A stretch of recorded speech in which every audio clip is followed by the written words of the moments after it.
मेरा नाम श्याम है। वैसे देखा जाए तो मैं बहुत शांति स्वभाव का हूँ जिसे प्रकृति की सुंदरता से बहुत लगाव है। मेरे घर से थोड़ी ही दूर एक पार्क है जहाँ शाम के वक्त काफी भीड़ रहती है। एक दिन मैं भी शाम के वक्त टहलते हुए उस पार्क में चला गया। थोड़ी देर पार्क में टहलने दौरान मेरी नजर एक लड़की पे पड़ी। देखने से तो वो लड़की काफी परेशान लग रही थी। मैंने सोचा शायद उसकी कोई प्रॉब्लम होगी और फिर मैं पार्क टहलने लगा।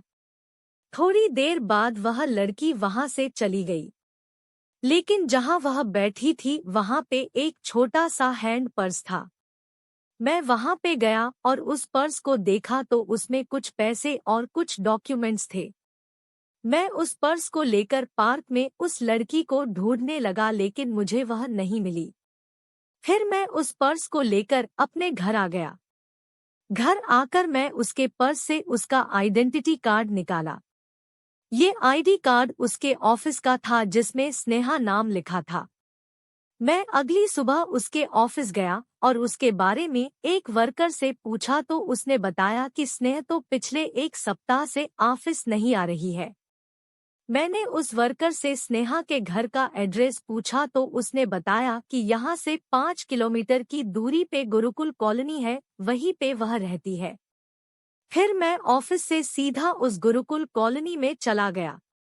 वहां जाने के बाद मैंने एक गार्ड से स्नेहा के बारे में पूछा तो उसने बताया कि स्नेहा मैम पिछली वाली अपार्टमेंट में फ्लैट नंबर 16 में रहती है।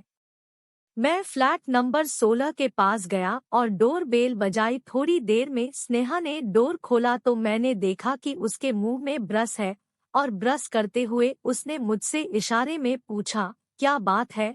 तो तुरंत मैंने उसका पर्स उसे दे दिया और कहा कि कल शाम को आपका ये पर्स पार्क में छूट गया था।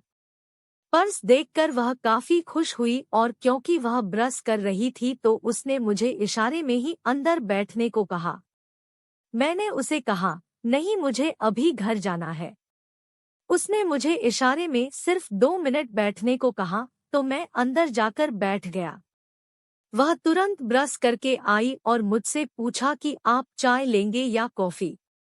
मैंने कहा नहीं, मैं कुछ नहीं लूंगा, मुझे सिर्फ आपके पर्स लौटने थे, वो मैंने लौटा दिया, अब मैं जा रहा हूँ। इतना कहकर मैं वहां से चला गया। अगले दिन जब मैं शाम को फिर से उसी पार्क में गया तो मैंने स्नेहा को एक छोटी बच्ची के साथ खेलते हुए देखा। स्नेहा उस बच्ची के साथ बहुत खुश नजर आ रही थी। मैं भी स्नेहा की नजरों से थोड़ी दूर जाकर बैठ गया और उसे देखने लगा। थोड़ी देर बाद स्नेहा की नजर मुझे पे पड़ी और उसने मुझे पहचान लिया। वह तुरंत मेरे पास आई और मुझसे कहा, आप वही हो ना जो कल मेरा पर्स मुझे लौटने आए थे? मैंने कहा, हाँ मैंने ही आपका पर्स कल लौटाया था। स्नेहा, कल आप इतनी जल्दी में थे कि मैं आपका नाम भी नहीं पूछ पाई। अमन? नहीं कोई बात नहीं, वैसे मेरा नाम अमन है। स्नेहा, मेरा नाम स्नेहा। अगर आज आप जल्दी में न हो तो पार्क के बाहर कॉफी पीने चले। पार्क के बाहर एक कॉफी शॉप में हम दोनों ने कॉफी पी। कॉफी के पैसे मैं देने जा रहा था लेकिन स्नेहा ने मुझे मना कर दिया। जाते वक्त स्नेह ने मुझे कल डिनर के लिए अपने फ्लैट पे आने के लिए कहा। मैंने स्नेहा को कहा, ठीक है मुझे टाइम मिलेगा तो मैं आऊंगा, और इतना कहकर फिर मैं अपने घर चला आया। रात को सोते वक्त मुझे स्नेहा की याद आने लगी। पता नहीं उसके बारे में सोचने लगा। मैं तो सिर्फ उससे 2 बात ही मिला था और न जाने मुझे अब क्या होने लगा। उसका चेहरा मुझे मेरी आंखों के सामने दिखाई देने लगा और कल की डिनर के बारे में सोचते हुए फिर मैं सो गया। रात को स्नेहा के फ्लैट जाने से पहले मैंने तैयार होकर आईने के सामने खुद को लगभग 10 से 15 मिनट तक देखा। मैंने अपनी बाइक निकली और सीधा स्नेहा के फ्लैट में गया। स्नेहा ने बहुत प्यार से मुझे अंदर बुलाया। फिर हम दोनों ने डिनर किया और मैंने स्नेहा से पूछा, आप अपना ऑफिस क्यों नहीं जा रहे हो?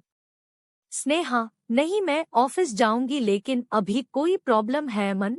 और वो प्रॉब्लम क्या है? जिसे आप हमें नहीं बताना चाहते। स्नेहा, सच कहूँ तो मुझे स्टीमर की प्रॉब्लम है और डॉक्टर ने ऑपरेशन करने को कहा, लेकिन ऑपरेशन के लिए मेरे पास उतने पैसे नहीं है। अमन, मैं आपकी कुछ मदद कर सकता हूँ। स्नेहा, अरे नहीं, आपको तकलीफ उठाने की कोई जरूरत नहीं है। डिनर खत्म करने के बाद मैं घर चला आया, लेकिन रात को मुझे नींद नहीं आ रही थी। मैं सिर्फ स्नेहा के बारे में सोचता रहा। बहुत सोचने के बाद फिर मैंने तय किया मैं स्नेहा की मदद जरूर करूंगा। अगले दिन मैं स्नेहा के फ्लैट में गया और उसे अपने साथ लेकर जाने को, लेकिन वो मना करने लगी। मैं नहीं अपने जिद पे गया। मैंने स्नेहा को कहा, मैं तुम्हें ऐसे तकलीफ में नहीं देख सकता। तुम्हें ऐसे देखता हूँ तो मुझे तकलीफ होती है। सच कहूँ तो मुझे तुमसे प्यार हो गया है।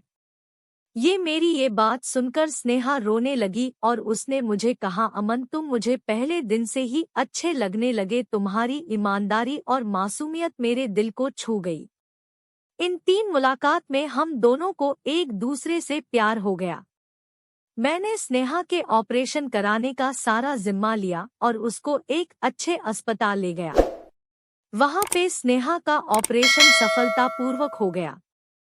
अब हम दोनों ने साथ रहने का फैसला कर लिया।